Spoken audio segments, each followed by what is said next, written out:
Hey everybody, this is Mr. Ainsworth in our last discussion here, part 4 of activity 3B1. I'm talking about number 7 here.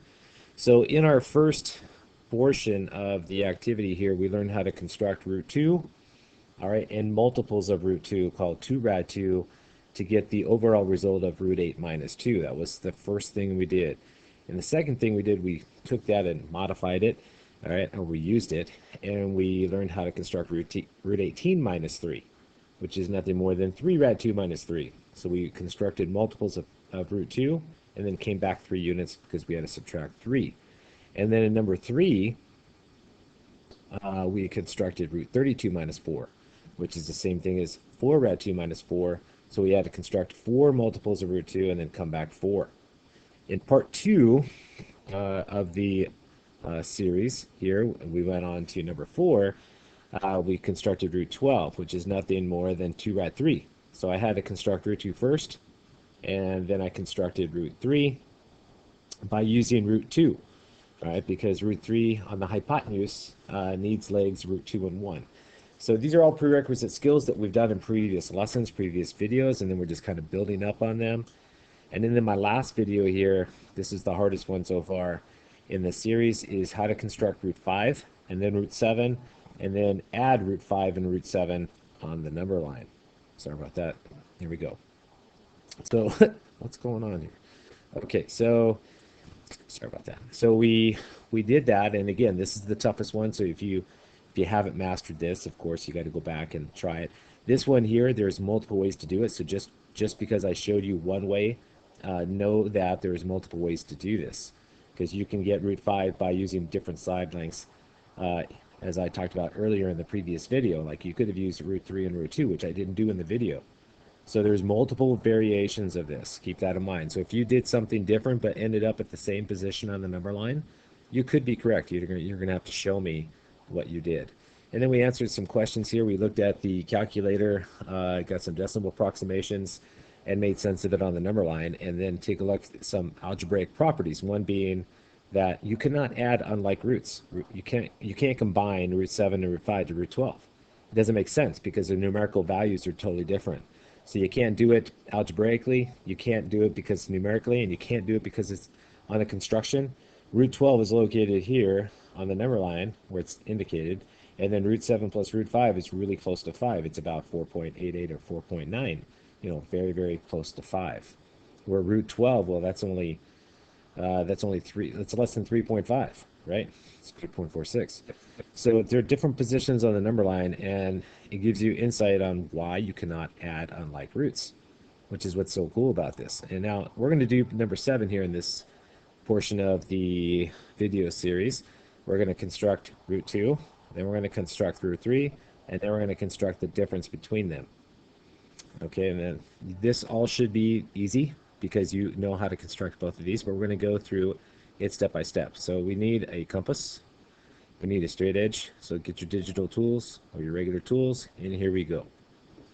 All right, so what we're going to do is we're going to adjust it from 0 to 1 and be very accurate here because these constructions depend on accuracy. I need to locate 2 on the number line. So as you can tell right here, I can't do it exactly perfect using these digital tools. People think that just because we're using a computer, it can be totally accurate. And well, the answer is no, that's not the case. As you can tell, I can't be exact on this. So I'm going to be as close as possible. So my construction is not going to be perfect, but I'm going to be really close. You using paper and pencil should be more accurate than this, believe it or not. I can be very accurate with my paper and pencil, okay? So here we go. So I'm going to just realign this here. There we go. So that's close. Go ahead and construct an arc. Make sure you keep your arcs nice and thin right there. And I just located 2 on the number line. And just for funsies here, I'm going to locate 3 on the number line. Actually, let me see. Yeah, actually, I'm not going to need it, so don't worry about that. Okay, so let me label. So I know where 2 is. Okay, I know where 1 is, and I know where 0 is. Okay, so there we go. So I want to construct root 2 first. So remember, root 2, you guys know from previous lessons, all right? It's an isosceles right triangle where the side lengths are 1. So I need to construct a perpendicular bisector through through 1. Okay, so I'm going to use point 0 and 2. So I'll go construct an arc and adjust the radius a little bit more than halfway. Switch hands and repeat it at 2. Okay, these arcs should intersect. Look at the blue ones. Okay, so let's mark and label as we go. So I have this intersection point and this one down here, and I'm going to grab my straight edge.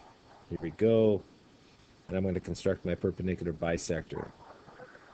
Now on this step here, make sure you draw it really thin and light. So just draw your perpendicular bisector there.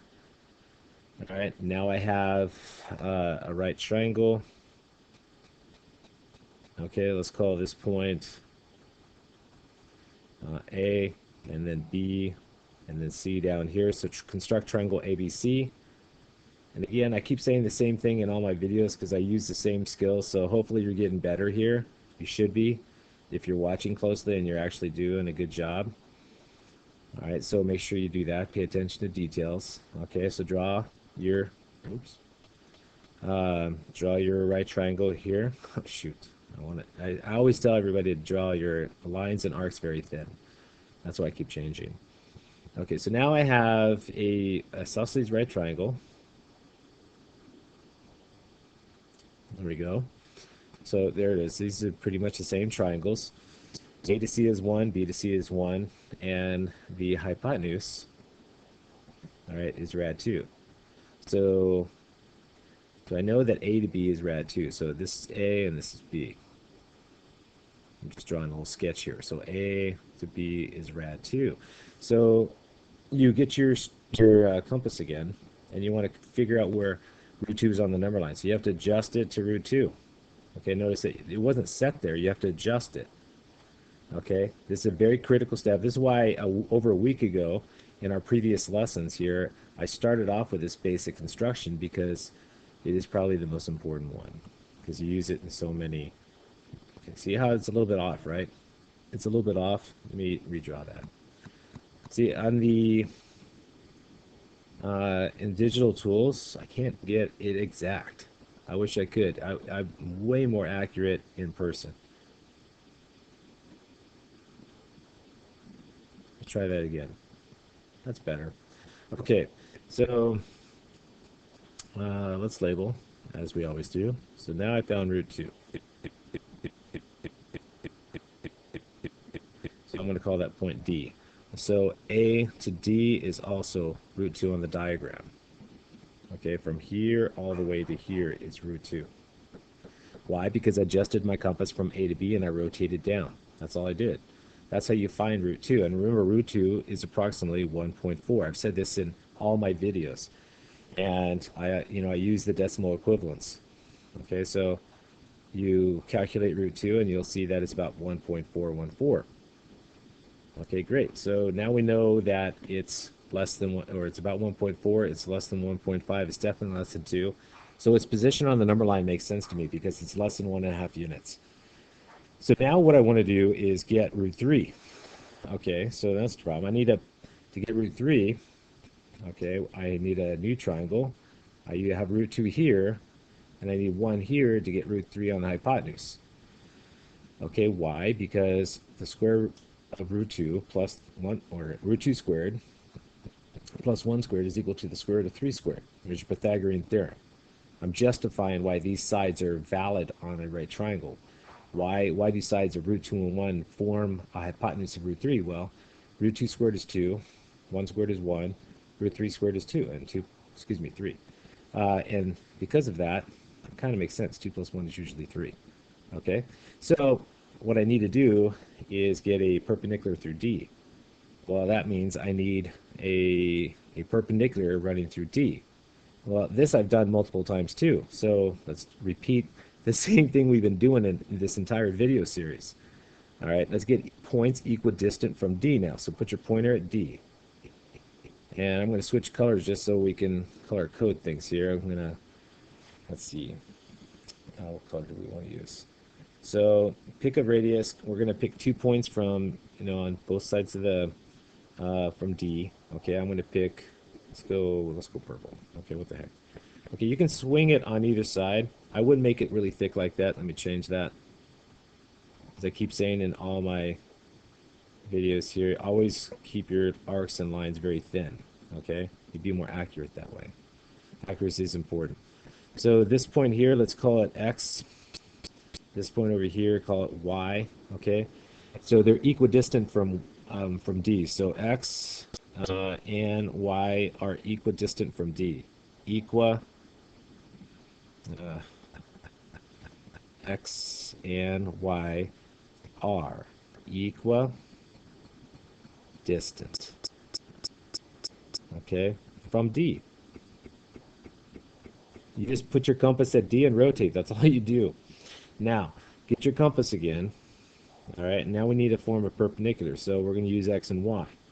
So I'm going to pick an, open up your radius. Okay, open up your compass a little bit more than D to Y. Okay, so a bigger radius. And I'm going to construct, you could construct the full perpendicular bisector if you like.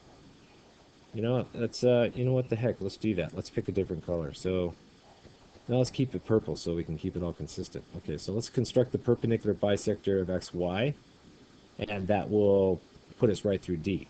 Okay, so just switch hands and repeat it. So keep your eyes on the purple now. Okay, so watch this. Grab your compass, and if you line up the intersection points, it should go right through D. See? Look at that. So it did. It went right through D. And now we have to construct the vertical segment length 1. So I have to readjust my compass again to 1. So that's easy to do, right? We've done that a million times. So adjust it from A to C. There's length 1. So once more, adjust it from 0 to 1. Bring it over here to D. And I'm going to switch colors on this one. I'm going to make this, I'm just going to keep it black here. So here we go. So I'm going to construct an arc. Okay. Now again, I set it radius 1, and then I shift it over here at D, and I construct it up. So this point right here is from D to this point. Let's call it E.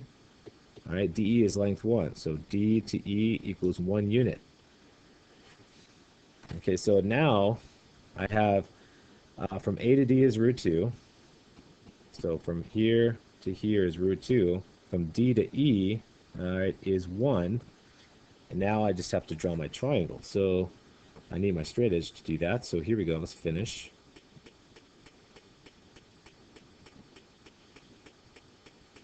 Almost, I've got a couple more steps. Okay, so I need to adjust from A to E. Line it up from A to E. Pause the video, you know, just pay attention and just do what I do. Pause and play, go at your own pace. That's what the advantage is for, you know, these videos, is because, I mean, it's seriously just pause and then do it on your own, and then press play and then listen to another step, right? So let's highlight the next triangle. Let's put it in green here. So the next triangle is a different one. All right, in green. Oops, didn't mean to do that. Okay, so this triangle in green is the secondary triangle here. It has side lengths root 2 and 1 and a hypotenuse of root 3. So let's label.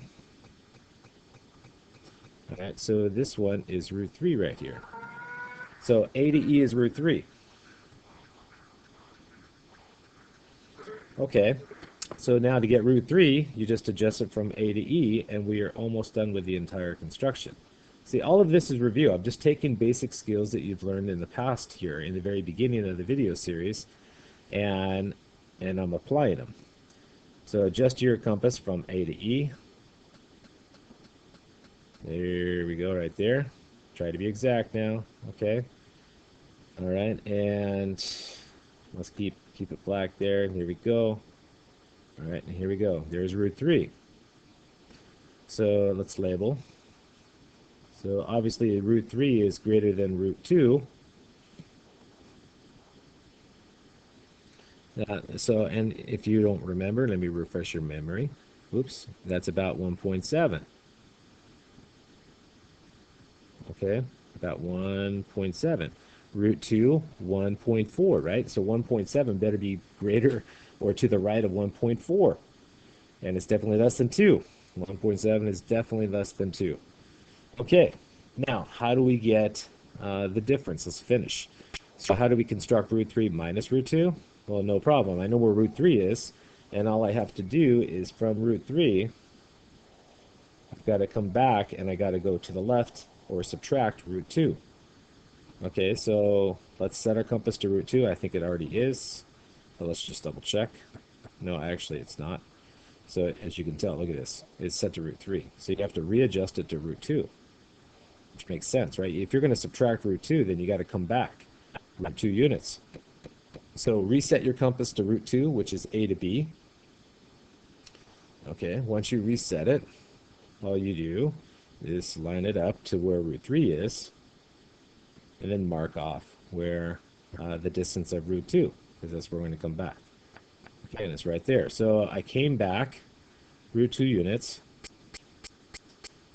Here's the intersection point. So this distance here is root 2. I put a minus sign because I went to the left. Move left root 2 units. So move left the square root of 2 units. All right, and you end up at this point. Let's highlight it here. So this point right here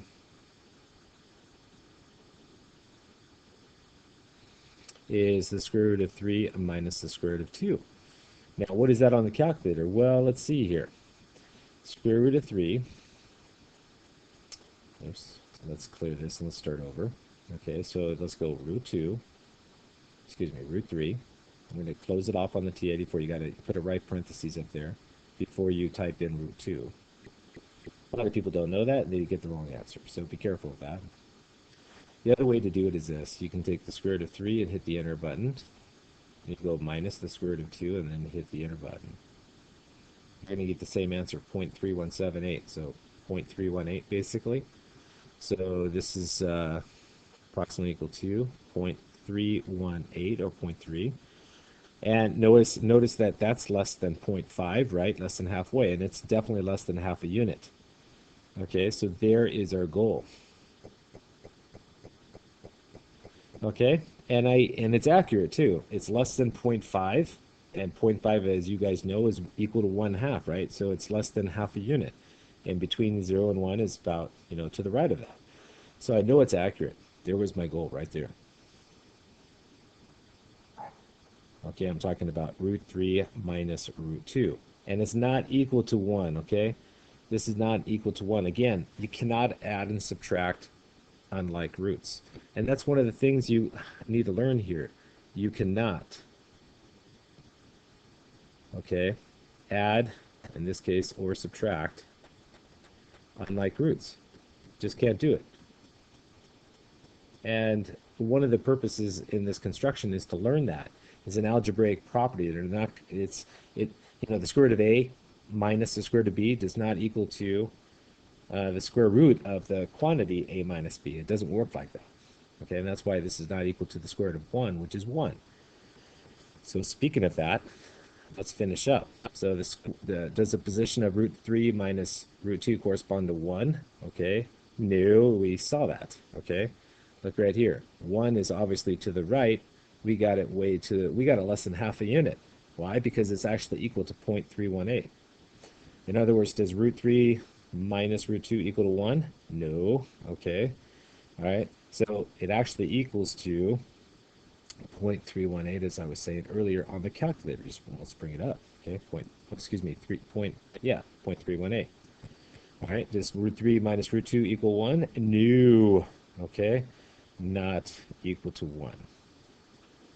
And again, you're supposed to learn all these things through the construction. And that's the cool part about MRWC, is that we just don't stand in front of you and say, this is the algebraic property, believe me, because I'm the math teacher, okay? So it doesn't work like that, people. You're supposed to dig deeper. Use technology like the calculator to verify numerical equivalence. Use the compass and the straight edge to verify it on the number line. That's what the whole point is about these things. And that's what's so cool about MRWC, is that their activities are really well designed. The creators, Mrs. Metlitsky, all right, and Gracie and all their colleagues, who I know personally and who taught me back in the day at Cal Poly Pomona, were incredible. They're incredible mathematicians. They're also incredible thinkers, and they developed a curriculum that is just extraordinary, which I love to teach. And so it's fun learning in this fashion. So this is just one of many things we'll be doing. All right. Once again, it's a video, right? So if you need to rewind or go back to parts 1, 2, or 3, because this is part 4, then do so. Okay. And then once you put in the time and the effort and the practice, you'll start to get this stuff. And then your understanding will really increase. And then you'll have this epiphany or this aha moment going, aha, I finally get this. And that's when it starts being really cool. All right. That's enough from me. This is Mr. Ainsworth here. I'll see you in my next lesson. Take care. Bye-bye.